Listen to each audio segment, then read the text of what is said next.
Mi nombre es Gabriel Latorre, estoy transmitiendo desde Fundación Luminis en Ciudad de Buenos Aires, en el segundo webinario del 2021 de este ciclo Educar en Red, hacia una metodología híbrida. Ese es el título que le hemos dado a este ciclo de webinarios que comenzamos el año pasado, lo comenzamos en octubre, hicimos en octubre y noviembre una serie de webinarios con diferentes especialistas, abordando temáticas diferentes de educación para pensar un poco el contexto excepcional que nos toca vivir, para el cual no tenemos referencias previas, ni en la formación, ni tampoco como experiencia de vida, ni transmitida generacionalmente, porque nuestros padres, nuestros abuelos no han vivido una situación tampoco similar a esta, más allá también de las diferencias culturales que hay, por lo menos en cuanto al acceso y el uso de la tecnología, que es algo que se ha potenciado mucho y que ha también marcado un poco todo este proceso, es decir, un proceso que intentamos con este ciclo intentar analizar desde lo que se hizo, lo que estamos haciendo y vislumbrar un poco el futuro.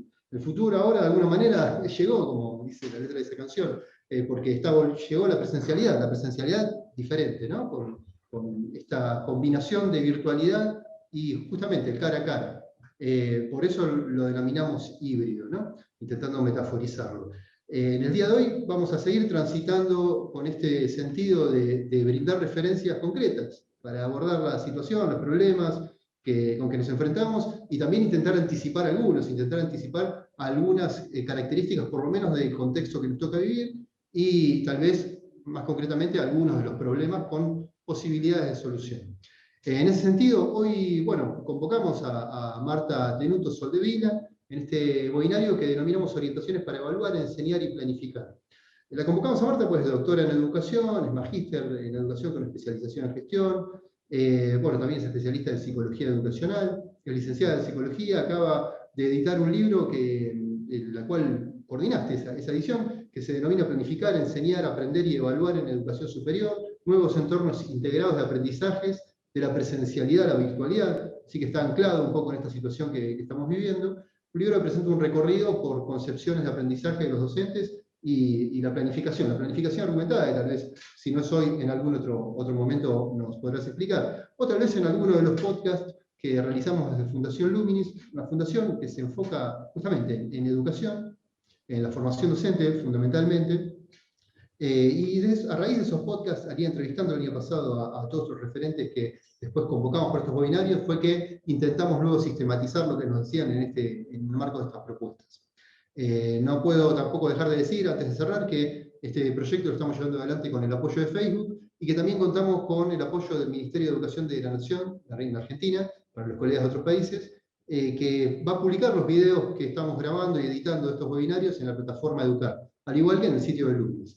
Así que bueno, ahora va a comenzar Marta, luego va a venir Esteban. Esteban es formador de formadores en Provincia de Buenos Aires, de la Dirección de Formación Continua, es director de la Escuela Técnica número 2 en Junín, en Provincia de Buenos Aires. Es un colega con mucha experiencia también en lo que hace a la formación de docentes, tanto en el ámbito presencial como virtual, en todos los niveles, de inicial a superior. Así que por eso lo convocamos para que en la segunda parte del encuentro nos brinde una orientación sobre algún recurso digital tecnológico que pueda vincular con alguno de los conceptos que va a compartir Marta. Así que sin más preámbulos, Marta, bienvenida Esteban. Bien, ahora vamos al punto, Marta. Bueno, buenas tardes, gracias Gabriel por la presentación, gracias a la Fundación Luminis, que siempre digo que gracias a su apoyo pude cursar la maestría, que siempre ofrece becas a los formadores, y gracias a los colegas, amigos y exalumnos que veo aquí algunos de los nombres y de las caras que me resultan conocidas, así que bueno, les agradezco la perseverancia en esto. Voy a compartir pantalla para comenzar a trabajar algunas de las cuestiones que vamos a ver hoy.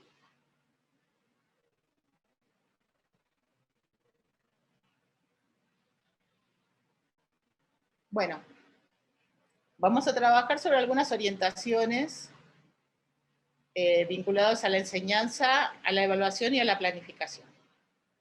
Ese es mi mail, cualquier cosa me escribe.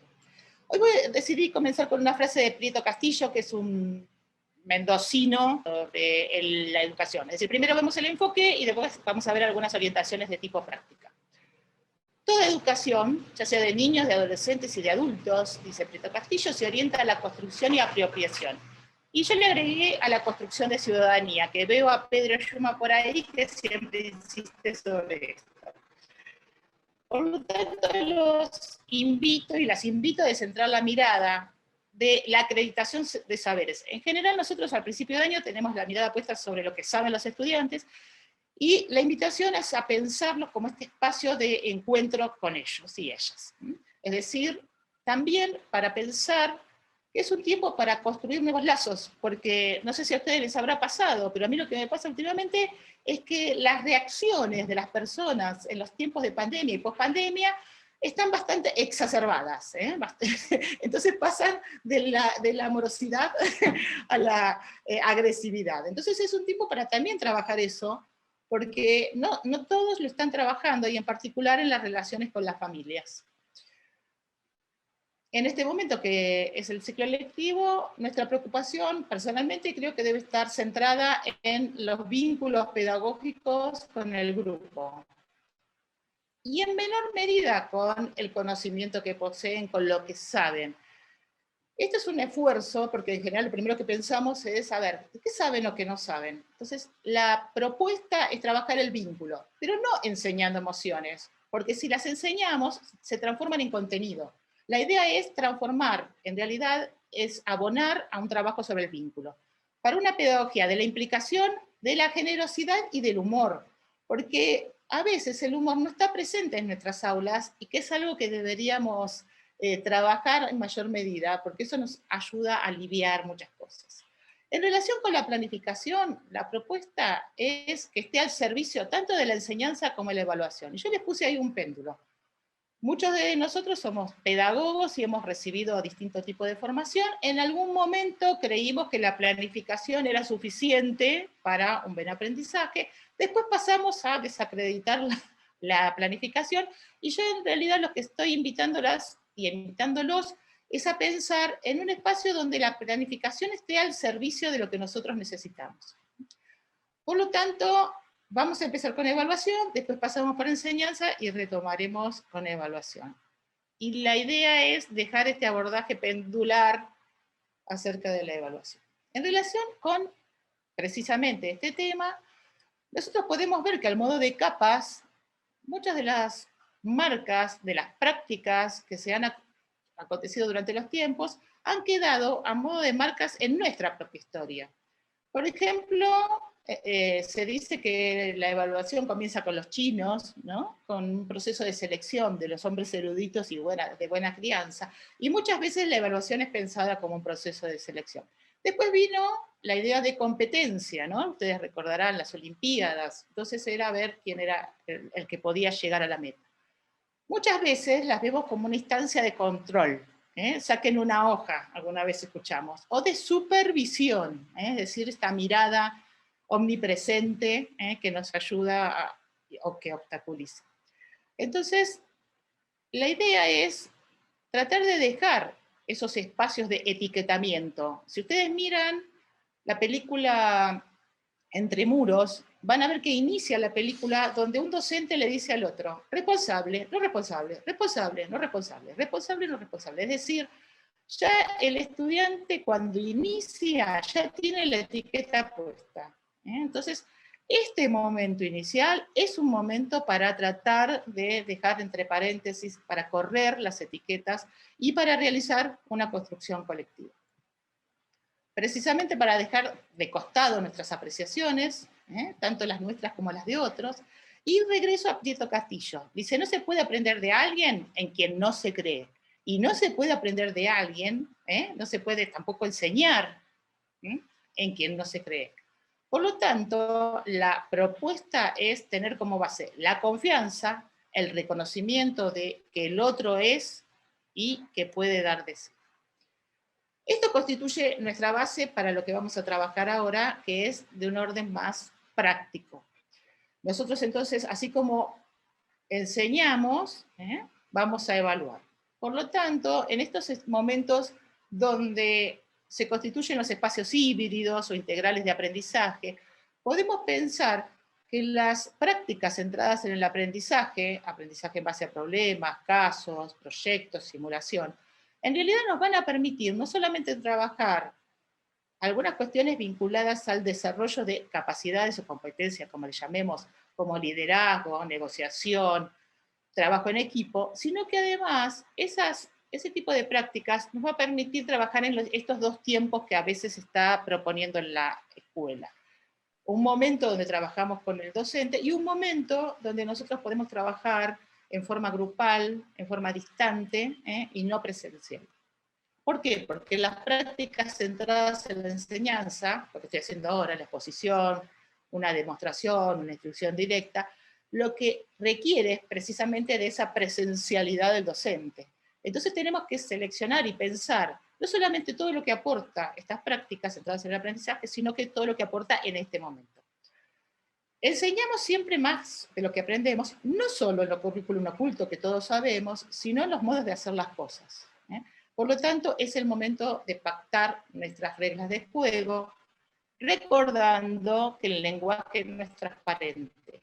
En la pandemia tuvimos muchos problemas de comunicación, seguramente. Nosotros creíamos que era suficiente con pronunciar la palabra para que el otro entendiera de qué se trataba. Y en este punto vuelvo sobre el tema de las consignas. Consignas que tienen por objetivo orientar, guiar, organizar las tareas, y que en lo posible, como dijeron la semana pasada, desarrollar habilidades de pensamiento, pero superior. Pero no solo eso, pensemos en esto.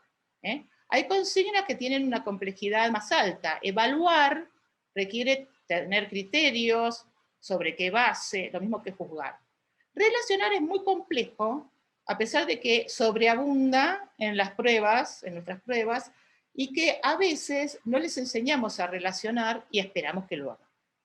Las más alineadas a cuestiones de baja complejidad son definir, identificar. Ahora acá, antes de avanzar sobre evaluación, quiero decir algo. A veces nosotros trabajamos con consignas de baja o media complejidad y le pedimos al estudiante, a la estudiante, que realice de alta complejidad. Entonces, ahí hay un tema que hay que tratar de ser coherentes, volvemos a la planificación, así como planificamos, enseñamos y evaluamos en esa línea, sabiendo que se aprende haciendo. El hacer es un componente central. Por eso las consignas tienen un hacer, un contenido, pero además pautas sobre cómo hacerlo. Y ahí hay un punto a revisar en muchas de las consignas. Entonces, me fui para atrás en vez de ir para adelante. Recordemos que las consignas deberían partir de los conocimientos previos de los estudiantes, es decir, tenerlos en cuenta, que tengan sentido. Todos nosotros hemos experimentado en algún momento, es ¿para qué? Esto es ¿para qué?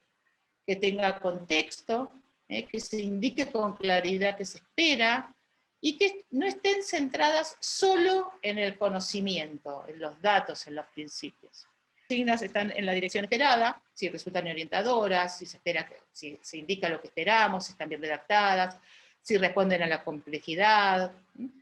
Y acá vamos a diferenciar evaluación de acreditación, como hicimos la semana pasada, para hacer foco en precisamente la evaluación formal. Nosotros vamos a pensar que la evaluación debe ser novedosa, pero no nueva, se planifica desde el inicio y que siempre tienen que tener en vista qué esperamos que los estudiantes logren. Y eso siempre tiene que estar enunciado en términos del estudiante. Recordemos que las evaluaciones formales tienen un proceso complejo, donde la planificamos, seleccionamos qué contenidos, qué capacidades, qué competencias vamos a evaluar, elaboramos recién entonces el instrumento, lo aplicamos y realizamos también una devolución constructiva a los estudiantes, a la vez que una metaanálisis, una evaluación por parte nuestra. También recordemos que de acuerdo a cómo enseñamos y qué enseñamos, es el tipo de instrumento que deberíamos utilizar. Por ejemplo, yo ahora estoy haciendo una exposición, podría tomar una prueba. Si trabajamos con exposición-discusión, necesitaríamos trabajar con mapa conceptual. Ahora, no podemos evaluar con mapa conceptual si nosotros no lo trabajamos en clase. Y como les dije antes, las prácticas centradas en el docente requieren precisamente de eso. también podremos tener una observación con registro estructural. Ahora, si las prácticas están centradas en el aprendizaje con los estudiantes, ya no trabajamos solo con datos, hechos y principios, sino capacidades y desempeños. Por lo tanto, va a ser insuficiente una prueba escrita u oral, y vamos a necesitar una prueba de desempeño. Por ejemplo, yo ahí vi a Graciela Vita, que es enfermera. Vamos a necesitar que, si yo enseño cómo lavarse las manos, el estudiante realice un video con ese procedimiento y pueda verlo.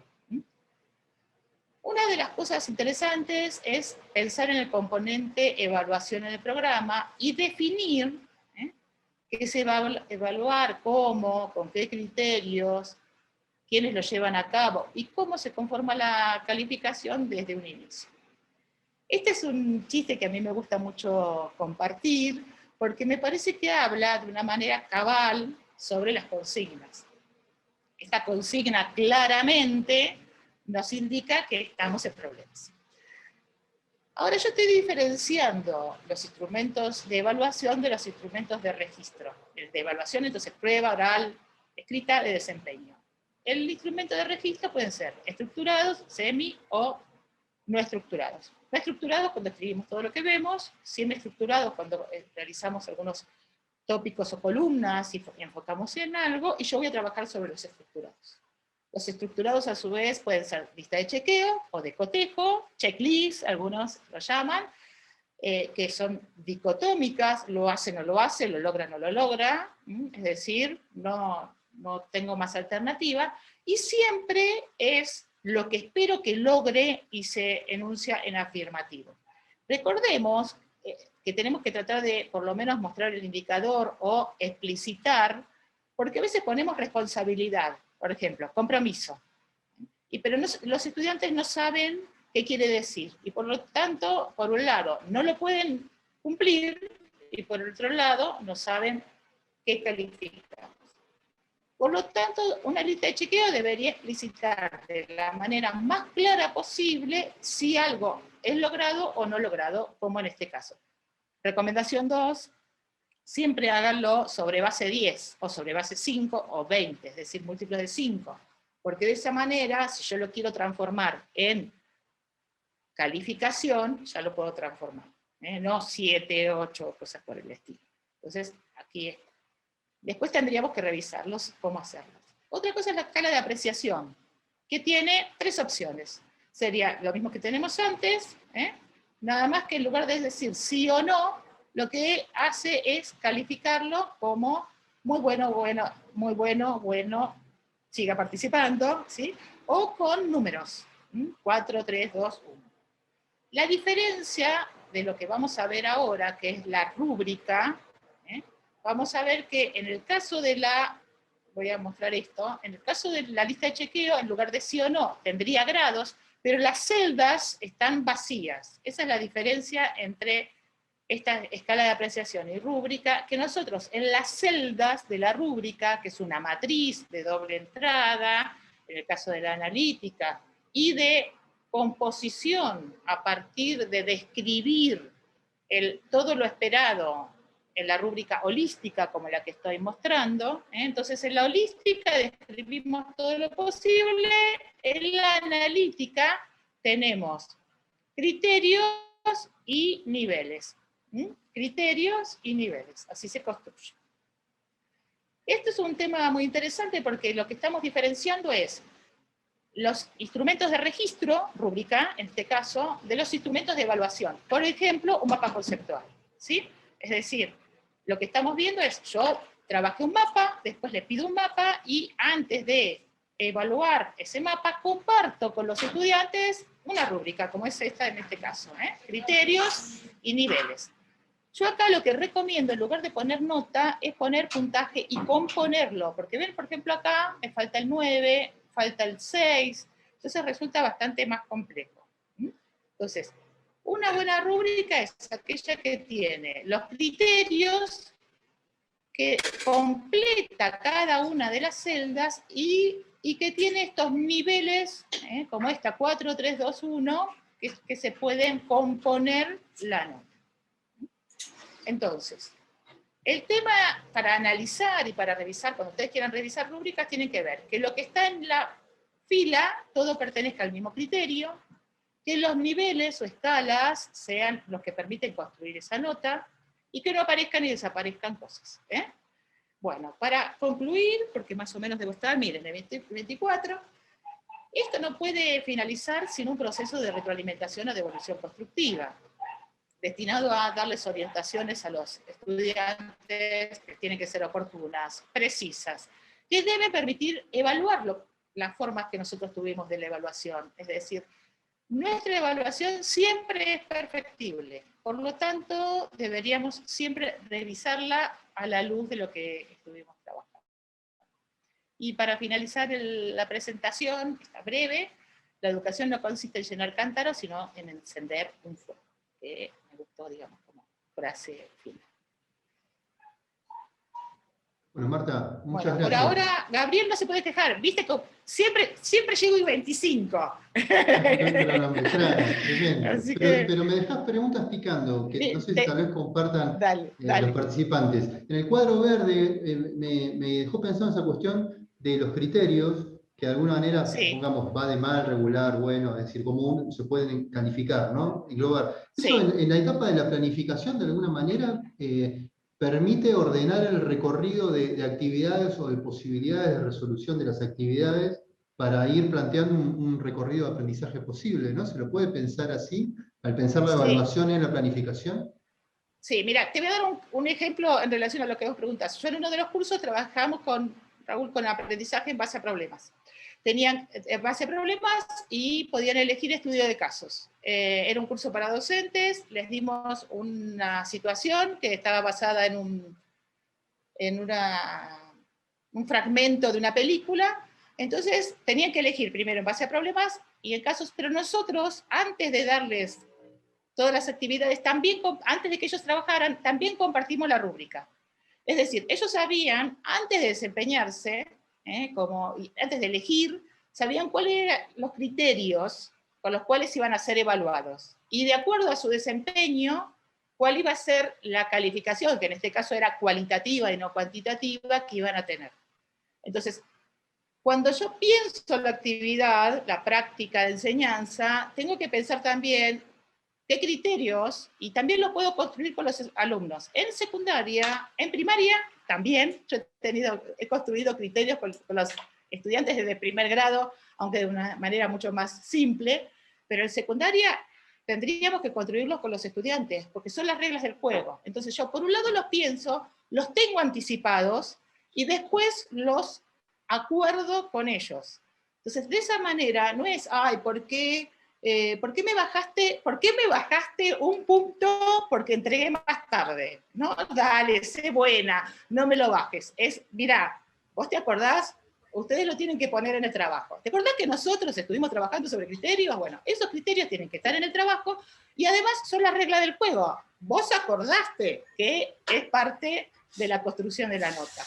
Lo mismo pasa con la ortografía. En algunos casos lo que se hace es construir la rúbrica con una fila que tenga que ver con el lenguaje, la expresión, la ortografía y demás.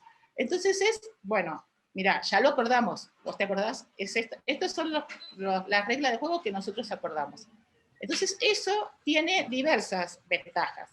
Por un lado, el estudiante se va haciendo más autónomo.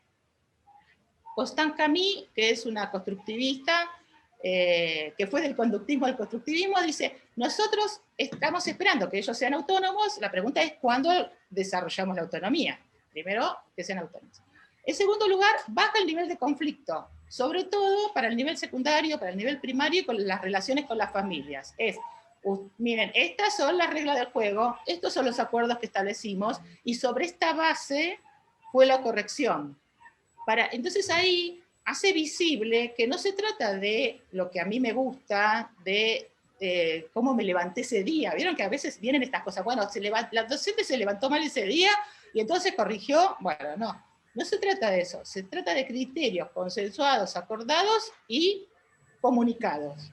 Entonces eso tranquiliza bastante muchos de los ánimos. Y en el caso del secundario, que a veces los familiares dicen, bueno, pero ¿por qué se sacó un 7 o los chicos, ¿por qué yo me saqué esta nota si mi compañerito escribió menos y yo escribí más? Vieron que tienen ese criterio cuantitativo, ¿no? Que es cantidad de palabras. Bueno, no era la cantidad de palabras, lo lamento, pero el tema no era ese, el tema era estos criterios que habíamos acordado. El tema de los criterios es muy importante, pero además es muy importante que podamos eso traducirlo en indicadores. Por ejemplo, si yo voy a mirar compromiso del estudiante, que generalmente ponen responsabilidad, compromiso, el estudiante debe saber sobre qué base voy a evaluar ese compromiso. Entrega los trabajos a término, trae los materiales en el caso del presencial, participa en los foros por lo menos una vez, digamos, tiene que estar detallado sobre qué base voy a tener las decisiones. Y yo siempre digo que es una inversión, es decir, yo lo hago en un principio, pero van a ver que en la medida que lo voy haciendo y lo voy construyendo, después, así como las prácticas de enseñanza requieren materiales, aquí también requieren cierto trabajo previo que después va a ser beneficiado en el momento de la corrección. Porque ahí viene otro tema. Yo no hablé, por ejemplo, de evaluaciones de desarrollo, pero ¿cuál es el problema de las evaluaciones donde los estudiantes escriben?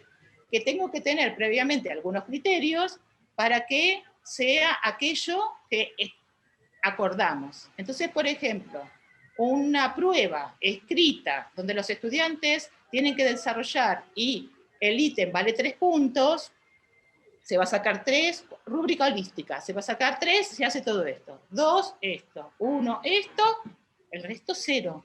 0 punto en el ítem que vale 3 puntos. Y entonces todos sabemos sobre qué base fue calificado y fue otorgado el puntaje. Y ahí, una cosa que a veces decimos, no hay derecho al pataleo, porque en realidad ya lo sabemos que es, o por ejemplo, la respuesta tiene que estar completa, tiene 2 puntos. Parcialmente completa, tiene 1, si no responde a lo esperado, 0. Entonces, ven que, y ahí construyo la nota, que además siempre tiene que estar visible el puntaje de cada uno de los ítems de las consignas. Así que bueno, es un poquito de trabajo antes, pero me evito el trabajo posterior, que es tratar de ver qué puntaje pongo, y es mucho menos subjetivo. Es interesante esto que planteas, hay varias preguntas que vamos a retomar ahora, están apareciendo en el chat, pero es interesante, me gustaría apelar también un poco a tu formación de psicóloga, y también un poco a tu experiencia, como mencionaba acá Marcos, en relación a si había algún aporte, podías hacer algún aporte vivencial respecto a esta idea que venías mencionando. Pero a lo que voy es, si estamos en un contexto, digamos, que es incierto, digamos, hay incertidumbre en relación a cómo enseñar en una modalidad que va a combinar lo virtual y lo presencial, y también es incierto en cuanto que no sabemos si viene una tremenda segunda ola o un rebrote y se vuelve a la virtualidad completamente. Digo, esto que vos estás planteando pareciera, por un lado, que genere unas condiciones también de seguridad y de contención. Por eso una construcción con los alumnos, por lo menos en el caso del secundario, o transmitida a las familias también en el caso del primario, sobre qué se va a evaluar y cómo, es decir, de alguna manera, cómo va a ser un poquito el mapa del recorrido de lo que se va a hacer, ¿no? Y de lo que se va a aprender. ¿Qué orientación podrías, digamos, añadir un poquito en base a esto que venís mencionando, justamente situándonos en este contexto, ¿no? Donde lo regular es lo incierto, la incertidumbre. Sí, y se juegan las emociones también. Todo lo que vos anticipás, en principio yo creo firmemente en que hay que establecer un buen vínculo con los estudiantes y las estudiantes. Yo creo fervientemente en eso. Es decir, que es muy importante, si no piensan ustedes, los invito a pensar en con qué profesores aprendieron. No era tanto el contenido, sino que tiene que ver con esa relación que establezco con el otro. Digamos, una relación donde el otro tiene que creer en vos y tiene que creer que vas a aprender. ¿Qué pasa cuando no creen en nosotros? Entonces yo, en primer lugar, eso. En segundo lugar, todo lo que vos anticipás, después lo podés modificar. Pero si vos no lo anticipás, te encontrás en un mundo de incertidumbre. Entonces, por eso digo que la planificación en algún momento fue pensada más como algo que garantizaba el aprendizaje, que sabemos que no lo es, pero después fue dejada de lado. Es necesario planificar para después tomar otras decisiones. Si no planificamos, es como dicen los actores, vamos a poncho, es decir, vamos a lo que sale. Y ahí tenemos un problema con el diseño curricular. Hay un compromiso en relación a los estudiantes de qué se espera que aprendan. En el caso de inicial, primaria, secundaria y superior universitaria, con el diseño curricular, y en el caso de universidad, con el plan de estudios. El plan de estudios es un compromiso con los estudiantes. Cada universidad tiene su plan de estudios, lo sabemos eso, por la ley así lo permite, que cada uno tiene su plan de estudios, y entonces nosotros tenemos un compromiso. No es que da lo mismo lo que voy a trabajar. Por eso no puedo ir a ponchos, digamos, es planifico, reviso y vuelvo a trabajar. Y en relación con lo que vos decís de la certidumbre, le agregaría algo más. Revisar las consignas. Y resulta muy práctico trabajar con colegas. Generalmente uno le dice al otro, bueno, a ver, ¿qué entendés que hay que hacer? Y el otro dice, bueno, entiendo tal cosa. Bueno, la consigna tiene un problema, porque a lo mejor yo entendía que decía otra cosa. Entonces, no solamente revisarla, sino que cuando miro la consigna digo, bueno, ¿qué espero que los estudiantes hagan? Y si no es, la consigna no da pistas, tiene problemas. Muchas de nuestras consignas tienen problemas. Por ejemplo, los estudiantes me van pasando consignas. Recuerdo una que decía, bueno, analice la plataforma del Ministerio de Salud, vamos a suponer, o de Trabajo, lo que fuera. ¿Qué hago? ¿Qué hago para analizarla? ¿Sobre qué criterios? ¿Sobre los autores trabajados? ¿Sobre el trabajado en clase? ¿Hay criterios previos? ¿Los armo yo? Entonces, ese grado de amplitud de la consigna habilita que el estudiante haga lo que le parece. Y nosotros después le decimos, pero vos no tomaste en cuenta los autores. Y el estudiante me podría, o la estudiante me podría decir, ¿y en qué lugar dice que yo tengo que mirar a los autores? Ah, bueno, pero eso va de suyo. No va de suyo. La consigna debe incluir todas las indicaciones para que el otro siga las reglas del juego que le estoy planteando. Así que bueno, esa es un poco la idea. Bien, esta claridad sobre la comunicación es lo que va a ahorrar después estrés en instancias Sí, posteriores, ¿no? En sí. una situación que ya de por sí lo trae. Bien, si te parece, si les parece a todos también, vamos con una pregunta interactiva que tiene que ver un poquito también sobre cómo, digamos, nos encontramos frente a todos estos instrumentos de evaluación. Y esa pregunta, que ustedes van a poder responder varias opciones, pues un multiple choice, nos va a dar pie después para que comience Esteban también con la presentación de un recurso vinculando con esos conceptos. Así que si les parece, lanzamos esta pregunta interactiva, que ya la tienen que estar viendo en pantalla, y que su consigna es: ¿qué instrumentos de evaluación les resultan más difíciles de implementar o elaborar? ¿Sí? Las pruebas, las evaluaciones de desempeño, la lista de chequeo, las escalas de apreciación, las rúbricas. Pueden responder varias, pueden tirar varias o todas, bueno, si se encuentran con un muro de dificultad. La rúbrica está llevando el máximo... va adelante. Hay algo que quiero aclarar, y ya mientras le damos el paso al colega, es que las rúbricas a veces se dice que son instrumentos de evaluación. En realidad son de registro estructurado, no de evaluación. Y por eso los docentes a veces se encuentran perdidos, porque dicen, bueno, pero ¿a dónde la aplico? Bueno, al instrumento que estás pensando, que estás diseñando, etc. Ahí hay una confusión, y además, a veces cuando las hacemos de manera muy general, institucionales, ahí aplicamos un dicho popular que dice: el que mucho abarca, poco aprieta, que es barre poco, ¿no es cierto? Es decir, es un elemento que va a tener poca información, porque va a ser tan amplio, a no ser que trabajemos sobre cuestiones como capacidades institucionales esperadas o algo por el estilo. Entonces nos ponemos todos de acuerdo sobre algunas cuestiones claves. Fíjate cómo es verdad, la rúbrica, que hoy hablamos un poquito también de cómo, cuando vos mencionaste los criterios, cómo también nos puede ayudar a organizar la planificación, llevó de la delantera ampliamente, así que va a ser algo para trabajar en el futuro. Bueno, les agradecemos que hayan participado también de esta encuesta, y no sé, Esteban, ¿cómo ves esto, no? Digamos, desde el lugar de cómo trabajar algunos recursos para abordar estos conceptos que nos fue compartiendo Marta, y también lo que está apareciendo aquí en la encuesta. Bien, bueno, buenas tardes. Yo lo que estoy haciendo en este momento, finalicé la encuesta y la estoy mostrando porque teníamos una asignatura, una deuda pendiente con la gente que está mirando en Facebook, que no ve estos datos. Entonces por eso estoy compartiendo pantalla para esa gente que nos está siguiendo por la transmisión en vivo pueda ver los resultados. Bueno, ahora voy a dejar de compartir la encuesta y vamos a mirar, voy a compartir la pantalla, vamos a mirar algunas herramientas, algunos recursos que fuimos seleccionando. Estuvimos bastante conversando con Marta y con Gabriel previa a esta jornada de hoy.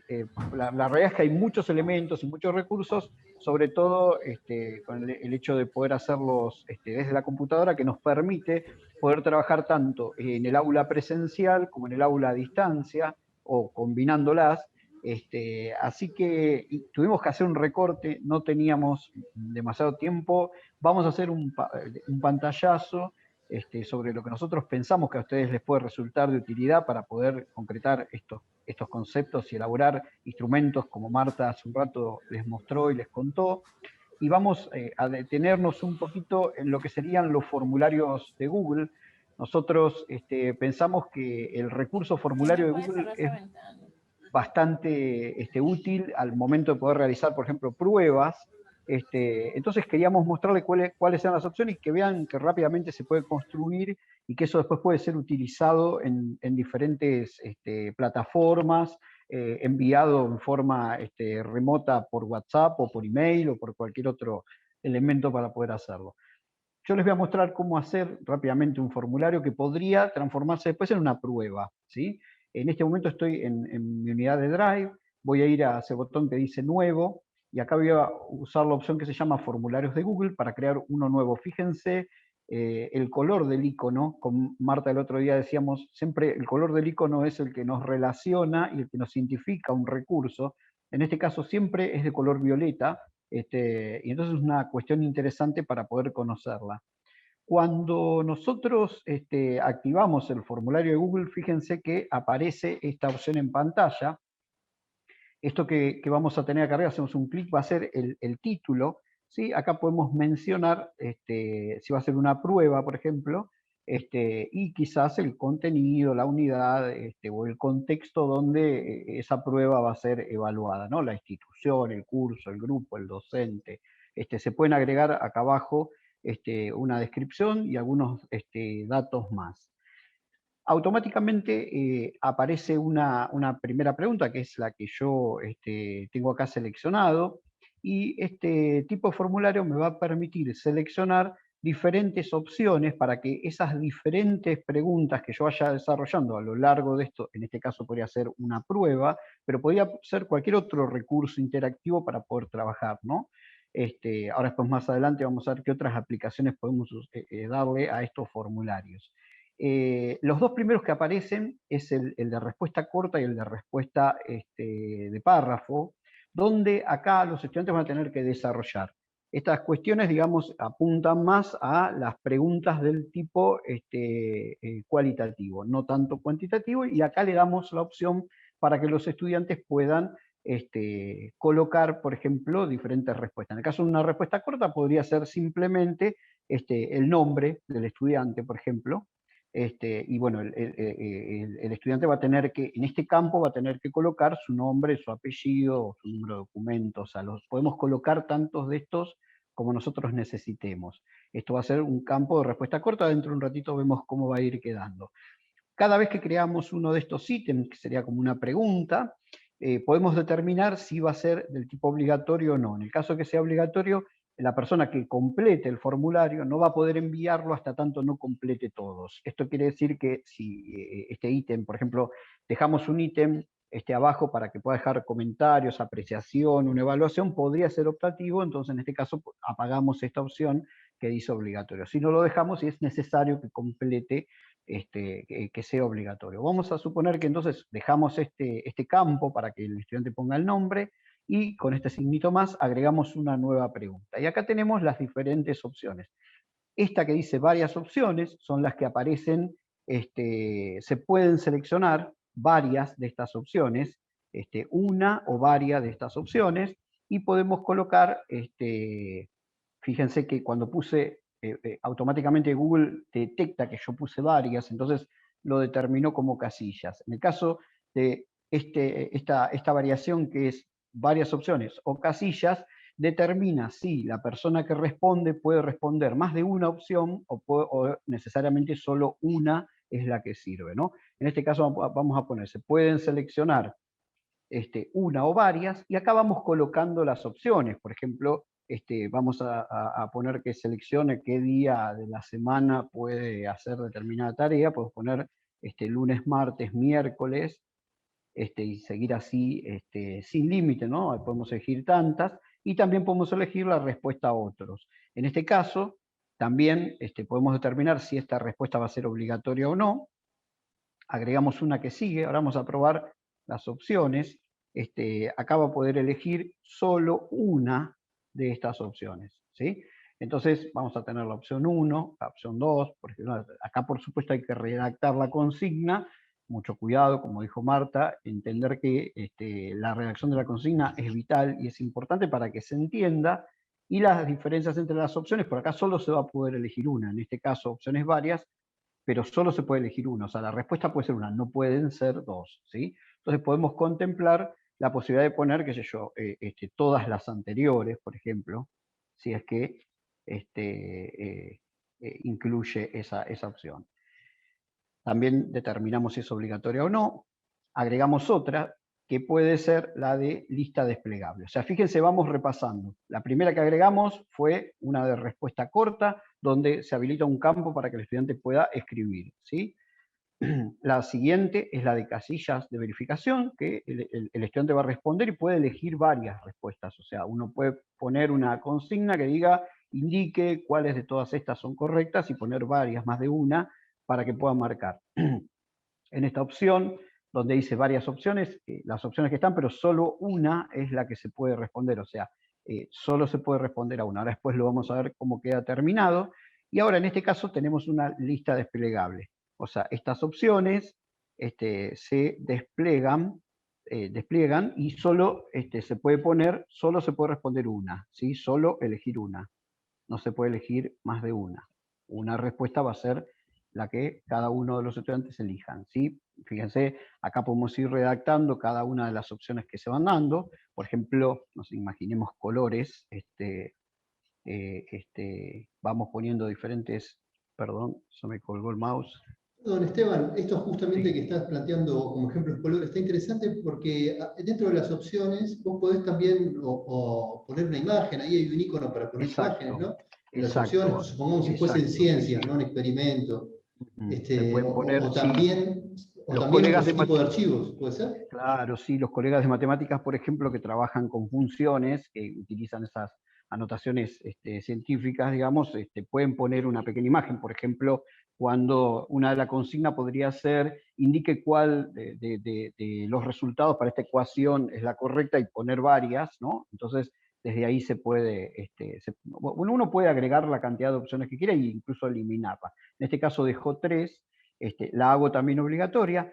Y dentro, o sea, fíjense que no quedan muchas más. Por ejemplo, queda escala lineal. Escala lineal es cuando, por ejemplo, podemos elegir entre un determinado punto y otro. Por ejemplo, cuán de acuerdo estoy con esta afirmación, por ejemplo, podría ser, donde uno sería completamente,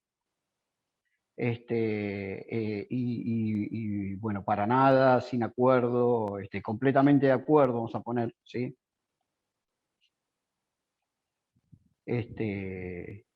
O no acuerdo. Entonces, en esta escala lineal los estudiantes van a tener entre 1 y 5, porque ya aparecen 5, pero uno podría poner una escala de 1 a 10, por ejemplo, ¿no? Entonces aparecerían los puntitos para que el estudiante pueda elegir, en este caso, esta respuesta. Tiene otras opciones más, como recién Gabriel mencionaba lo de subir archivo. Esto quiere decir, por ejemplo, que podríamos poner, en el caso de subir archivo, le va a aparecer al estudiante la opción de poder cargar un archivo. Esto quiere decir que si tiene que hacer un dibujo, tiene que elegir algún elemento que puede ser escaneado, fotografiado con el celular y cargar el archivo ahí, o algún desarrollo del tipo que haya que ser escrito y luego escaneado, o una monografía o un resumen, por ejemplo, lo tiene que tener previamente, y desde acá se produce el envío. Esto, digamos, puede seguir, o sea, podemos agregar algunas cuestiones más. Fíjense que cuando ponemos en las opciones acá tenemos para hacer cuadrícula de varias opciones o cuadrícula de varias casillas. Esto es muy parecido a la rúbrica que hace un rato mostraba Marta, donde tenemos 2 entradas de un lado ponemos un concepto y después habría que marcar del otro qué ponderación o qué elección el estudiante puede hacer. Básicamente así es muy fácil, es muy sencillo hacerlo. Después hay algunas opciones más, en el caso, por ejemplo, bueno, y en el final les quiero agregar la respuesta de párrafo, que fíjense que por acá podemos dejar comentarios, ¿sí? O hacer una pregunta del tipo de desarrollo, donde los estudiantes tengan que escribir y dejar su opinión y su redacción. Nosotros ahora cuando terminemos este formulario se puede volver a editar, se puede hacer una copia, se puede utilizar en Classroom, se puede mandar así, se puede dejar y después revisar y volver a mirarlo. En este caso, fíjense que arriba de todo tenemos la vista previa. Ya el formulario tiene más o menos algunas preguntas. Yo voy a ir a la vista previa para que ustedes puedan ver cómo se vería esto al momento de completarlo. En este caso, aclara que los campos que tienen asteriscos son obligatorios, donde pusimos el nombre del estudiante, entonces el estudiante va a completar, y acá cada una de las opciones que fuimos eligiendo. Fíjense las casillas de verificación, que se puede elegir más de una, o las opciones, que en este caso solo se puede elegir una. Las opciones, la lista desplegable que habíamos elegido cuando hicimos los colores, o la escala, ¿no? Donde, bueno, ponemos una consigna y los estudiantes van a tener que poner qué nivel, digamos, si se acercan al punto de un extremo o el otro, ¿sí? En este caso marcamos acá. Bueno, y acá es donde se puede desarrollar, ¿sí? Un texto como una producción escrita, ¿sí? Del estudiante. Una vez que esto esté listo, el estudiante va a pulsar enviar. Bueno, en este caso me quedó esta opción acá que la tengo que marcar al ser obligatoria. Fíjense que esa me quedó por error, que es esta que está acá. La voy a seleccionar y la voy a eliminar ahora para que pueda ver cómo quedó. Al pulsar enviar, este formulario se envía, ¿sí? Y el docente, yo ahora les voy a mostrar cómo vemos los resultados, ¿sí? O sea, este formulario se envía, en este caso permite enviar otra respuesta. Algunas de las cuestiones, fíjense que acá arriba ya me aparece, cuando entro nuevamente al formulario, me aparece la opción que dice respuestas 1, que es la que yo acabo de completar y enviar. Hago un clic acá en respuestas y tengo algunas opciones como para poder ver. Debajo voy a poder ir viendo las respuestas que los estudiantes completaron. Ya tengo otro para después mostrarles y hablar un poquito de eso.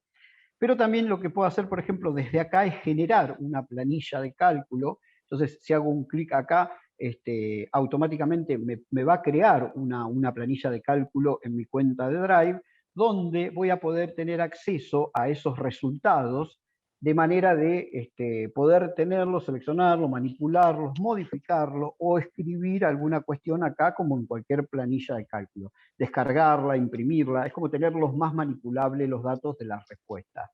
Si yo quisiera que la gente deje de enviar esas respuestas, lo que hago directamente es cancelar esta opción para que no se acepten más respuestas, entonces no se van a poder completar más datos. Bien, volvemos otra vez acá a lo de las preguntas, donde nosotros podemos ir modificando, incluso cambiando el orden de estos formularios. Creo que la mayoría de ustedes ha tenido quizás la experiencia de haber completado un formulario de este tipo en algún momento de su recorrido, entonces más o menos tiene ya una idea de cómo es.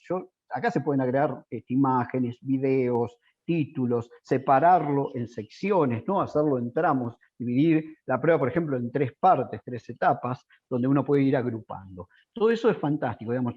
Por supuesto no tenemos tiempo para ir desarrollándolo, pero lo que en realidad mi intención es que ustedes puedan animarse y probar, hacer algo esto que es bien sencillo, bien básico, y después ir descubriendo todas las opciones y posibilidades que tiene esto de configuración.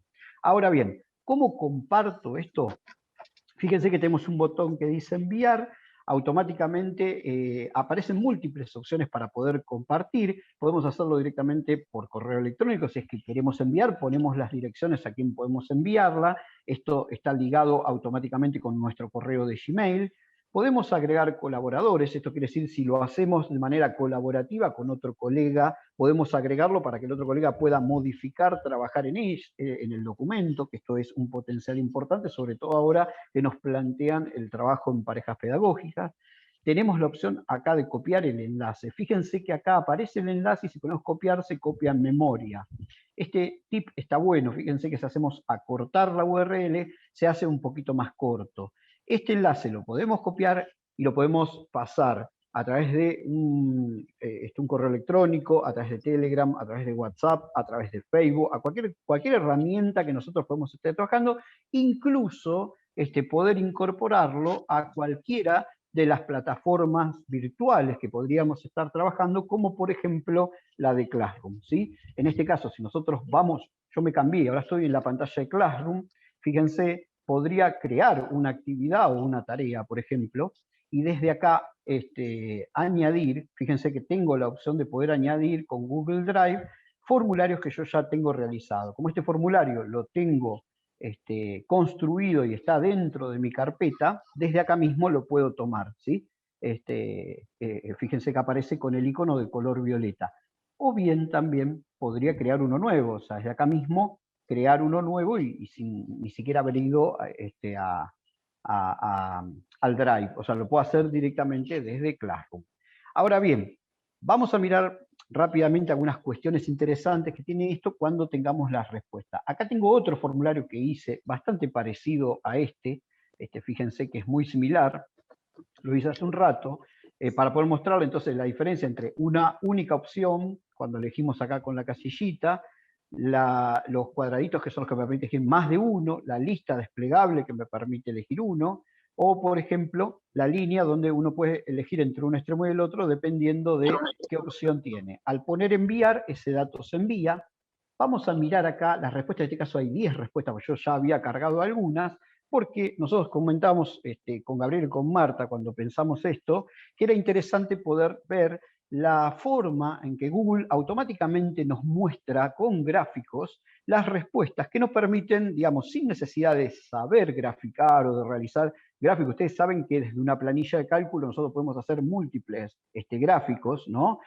Tanto sea en Drive o digamos en Excel instalado en la computadora, pero esto lo que tiene es la opción de poder ver rápidamente los gráficos, ¿sí? Que los construye Google y que me pueden servir para poder desde acá partir o utilizar como resultado. En el caso si esto no fuera, por ejemplo, una evaluación, y si fuera otra actividad, no fuera una prueba, fuera otra actividad, una actividad de participación, por ejemplo, de opinión, o qué sé yo, multiplicidad de autores o de textos, y que los estudiantes tengan la opción de poder elegirlos o opinar o trabajar sobre esas cuestiones, tendríamos rápidamente las opciones de los gráficos ya hechas con los porcentajes y que rápidamente podemos utilizar para poder trabajar y alinearlo y conectarlo con otras actividades.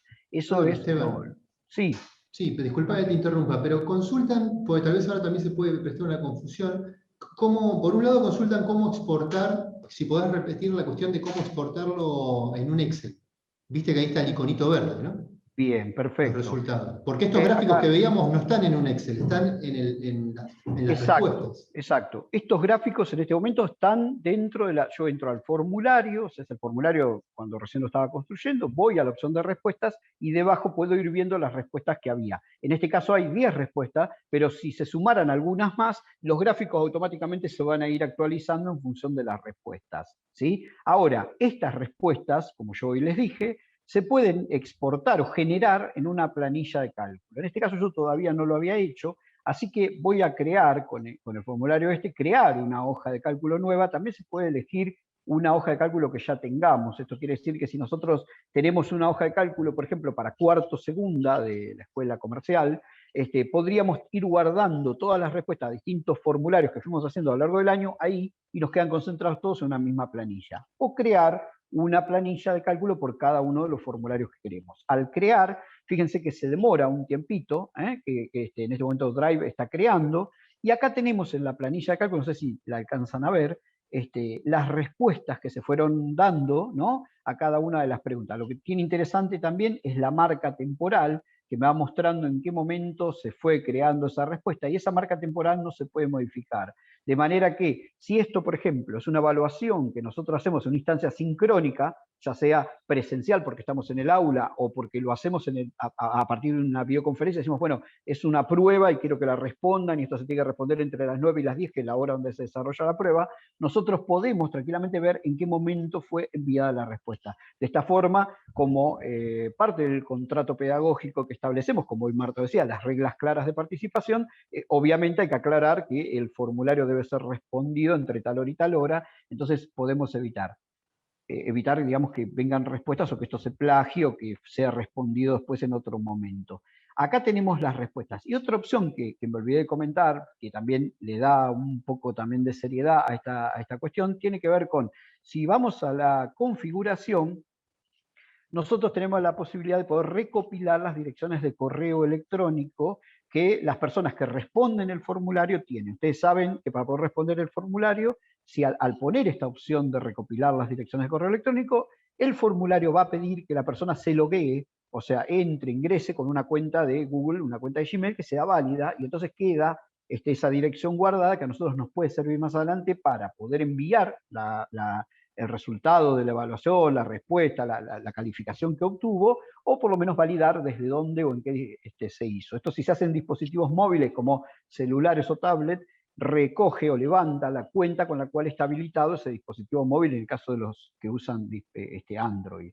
Y también puedes poner la opción de enviar acuse de recibo. Esto quiere decir que podemos hacerlo si el encuestado lo solicita o siempre, que lo que va a hacer, además, después que se finaliza el formulario que la persona pone enviar, le envía las respuestas por correo electrónico. Que esto también sirve a las veces de tranquilidad, porque el estudiante va a recibir en su correo electrónico cuáles fueron las respuestas que respondió a ese examen, para después evitar que si no, vos profe me lo cambiaste, o yo había puesto otra cosa, o bueno, todas estas cuestiones, ¿no?, que tienen que ver con estos ejemplos que hoy contábamos, ¿no?, de dejar las reglas en clara, de explicar cómo van a ser las pautas para poder evaluar y demás. Entonces, esto está bueno. También podemos limitar a una sola respuesta. Esto quiere decir que no va a poder mandar 2 veces el formulario el estudiante con esa misma dirección de correo electrónico. Estas son algunas de las opciones que tiene. Por supuesto que esto es recién la punta del iceberg.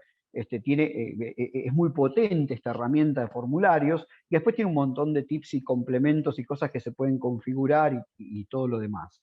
Como casi ya no me queda tiempo, quería contarles que además de este instrumento, este recurso que nos puede servir para poder hacer, dijimos, pruebas, hay una opción en Classroom que también nos permite hacer las rúbricas que hoy nos mostraba como ejemplo Marta. No tenemos tiempo, pero sabemos que la semana próxima va a haber un webinario que vamos a estar trabajando con Classroom. Quizás ahí lo vamos a contar y lo vamos a mostrar. Y un pequeño recurso que yo quería mostrarles y que los tres con Gabriel y con Marta coincidimos que podría ser interesante para poder dar el puntapié inicial a quien todavía nunca haya construido una rúbrica que les puede ayudar o que les puede dar algunas ideas, es el sitio de Rubistar. Si ustedes van a Google y escriben la palabra Rubistar, ¿sí?, así, Rubistar, van a ver que la primera entrada que aparece, Rubistar Home, te va a llevar a este sitio, que es un sitio muy conocido y que no es nuevo, y que no ha tenido mucha actualización en los últimos tiempos, pero que sí considero que quien nunca haya construido una rúbrica le puede servir y le puede ser de utilidad y de orientación. Este sitio permite rápidamente construir algunas rúbricas que luego pueden ser descargadas en planilla de cálculo o impresas, o sea, bajadas en PDF para poder imprimir, y están catalogadas o clasificadas acá, digamos, por categoría. Por ejemplo, esto está bueno para que después de este webinario, si quieren, lo exploren un poco y descubran algunas cosas. Por ejemplo, si hablamos de producto, de producciones, cuando pedimos, ven, a los estudiantes una producción, vamos a suponer que le pedimos que hagan un afiche, o que hagan un folleto, o que elaboren una línea de tiempo. Entonces, tocamos una línea de tiempo y acá nosotros podemos rápidamente construir una rúbrica, ¿sí? Tenemos que colocar acá el nombre del docente, porque eso va a salir impreso, el título a la línea de tiempo, en este caso, que es lo que vamos a evaluar, ¿no?, con esta rúbrica. Por ejemplo, podemos poner el cruce de los Andes, ¿sí?, que podría ser el tema al cual estamos trabajando. Hay que poner un código postal cualquiera, si no, no lo deja pasar, y determinar si la rúbrica es provisional o es permanente. En el caso de que sea permanente, la va a guardar y requiere que uno tenga una cuenta en el sistema, pero si la deja como provisional, uno la usa y después se borra.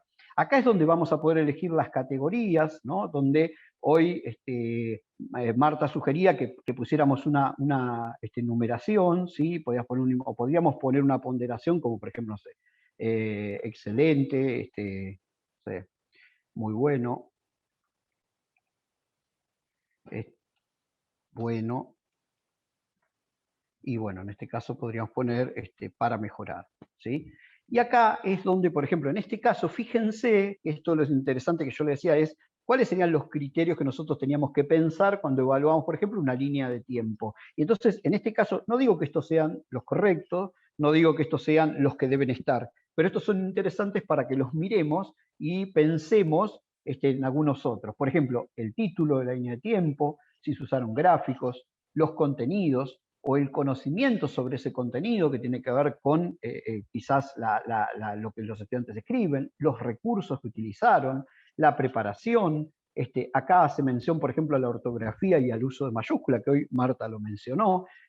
Por ejemplo, entonces, fíjense que cuando cargué el uso de mayúsculas, yo si quiero puedo agregar uno acá y poner uno, elijo mi propio criterio, creo mi propio criterio, y en este caso ya me está dando una pista entre los diferentes criterios para poder, los diferentes descriptores que podemos poner para este criterio. Fíjense, la ortografía y el uso de mayúsculas fue revisado por otro estudiante y es correcto en todas sus instancias. Y bueno, y de ahí va quitando algunas de las ponderaciones hasta donde, por ejemplo, en la última dice hubo muchos errores de ortografía y sobre el uso de mayúsculas. Entonces, uno acá también puede escribir o corregir esto que está acá si no está de acuerdo, o poder modificar. Entonces, este punto está bueno como para uno pueda ir pensando, por ejemplo, cuando construye una rúbrica, qué cosas tener en cuenta. Por ejemplo, el conocimiento del contenido, bueno, acá habla de algunos porcentajes. Fíjese que uno puede elaborar ¿sí? varios, puede tomar estos que nos sugiere Rubistar, crear los propios o modificar y trabajar a partir de estos que ya están. Abajo al final tenemos la opción que dice enviar, ¿no? Y acá la podemos ver. En este caso yo elegí solo 2 criterios, ven cómo quedaría. En este caso, bueno, el nombre del profesor y deja un campo para que el estudiante pueda escribirlo. Esto está pensado como para poder, después al final, imprimirlo o descargarlo, ¿sí? Al imprimirlo me va a generar un archivo que es un PDF y uno lo puede llegar a imprimir, o lo va a descargar en formato planilla de cálculo que después lo puede utilizar en otra plataforma, en otro recurso, digital o en papel. Más. Bueno, este es el recurso tip que queríamos compartirlo. Ya estamos repasados, así que hasta acá llegamos y por supuesto siempre quedan muchas cosas más para mostrar. Bueno, comprimimos mucha información, Esteban, muchísimas gracias. Pudimos abarcar el formulario de Google que se vincula a muchas de las cuestiones que habló Marta y también un poquito sobre el tema de una rúbrica, el armado de una rúbrica con un recurso específico, un recurso digital. Ya, si bien Gabriel, estamos pasaditos, antes, sí, no quiero cerrar, te quería tirar una pregunta, pero decime, Marta. Sí, antes de cerrar, vi 2 preguntas en el chat que están relacionadas, que preguntan cuándo usar lista de cotejo y demás. En realidad depende de la finalidad. La lista de cotejo es lo hace o no lo hace. No hay seguimiento. Mientras que en la escala de apreciación uno puede tener un seguimiento de lo hace siempre, casi nunca, nunca. Y eso permite el seguimiento del estudiante, porque puede ir pasando del nunca al casi siempre, al siempre. En capacidades o competencias que preguntaban ahí, el tema es cómo enseñamos. Y para evaluar se puede trabajar con, por ejemplo, lo que se llama el ECOE, examen clínico objetivo estructurado, o evaluación por estaciones. Entonces ahí, en cada estación, en cada lugar, que es como, yo siempre digo, como el nivel inicial y los rincones, en cada estación se evalúa algo en particular, y ahí lo más fácil es una lista de chequeo, por más que sea un desempeño, porque ahí ya quiero ver si lo hace o no lo hace. Entonces, depende la finalidad, es cómo enseñé, es cómo el instrumento que utilizo es el instrumento de registro al que apelo para resolver. Nada, era como para no dejar las preguntas pendientes. Gracias, Gabriel. No, por favor, una solita más, que me parece que está bueno también para pensar tal vez algunos cambios que puedan llegar a implementarse, institucionalizarse un poquito algunas de las cosas que van a ir pasando. ¿Qué instrumento, preguntaba Gisela, qué instrumento es más recomendable para evaluar trabajos interdisciplinarios? Sí, lo que pasa es que ahí volvemos a lo mismo, depende cómo estoy trabajando, qué voy a hacer para el trabajo interdisciplinario, voy a armar un proyecto, voy a trabajar con desafíos, voy a trabajar con problemas, depende, yo imagino que con un proyecto, por lo tanto, lo que voy a hacer es ver el seguimiento del proyecto, va a haber instancias seguramente de producción, y después voy a tener un producto final. Entonces ven que hay momentos, y ahí puedo tener distintos instrumentos de acuerdo a mi objetivo. Porque el título podría ser interdisciplinario. El tema es cómo lo llevo a la práctica, a través de proyectos de qué hago. Trabajo un caso, trabajo un desafío, trabajo una simulación. Digamos, todo tiene que ver con cómo lo vamos a encarar en la enseñanza, cómo lo vamos a hacer realizar en la evaluación. Bien, así que bueno, yo diría que depende. Nos queda abierto para otro, tal vez para otro encuentro, ¿no? Cómo trabajar la interdisciplinariedad en proyectos que tengan que ver tal vez con el estudio de un caso, resolución de un problema, digo, esas características diferentes. Claro. Bueno, se nos fue el tiempo, creo que lo pudimos aprovechar al máximo, estuvo bastante nutritivo todo lo que pudimos ir recorriendo. Y bien, les agradezco muchísimo, bueno, Marta, Esteban, por justamente esta síntesis y presentar la mayor cantidad de posibilidades para un contexto en el cual, como decíamos, no tenemos tantas referencias, ¿no?, para pensar. Básicamente eso, agradecerles mucho su participación, agradecerles su atención, su interés, porque detrás de ustedes hay muchos grupos de alumnos, y de alguna manera también lo están haciendo por ellos. Así que muchísimas gracias a todos, agradecer también a Facebook por el apoyo, a Educar por la difusión también, y nada, nos encontramos en los próximos webinarios, ¿sí? Sí. Bueno, gracias, muchas gracias. Y gracias por las bellas palabras que nos hacen llegar a tanto a Esteban como a mí, así que bueno, también agradecerles su agradecimiento. Así que bueno, gracias a Así es. Sí. Bueno, muchas gracias. Los saludamos, nos vemos la próxima. Y bueno, como siempre digo, al no haber puerta, tengo que hacer una especie de cuenta regresiva para cerrar, ¿no? Así que bueno, saludos a todos, y hago un 1, 2, 3, o un 3, 2, 1, y cierro. 3, 2, 1, y hasta luego.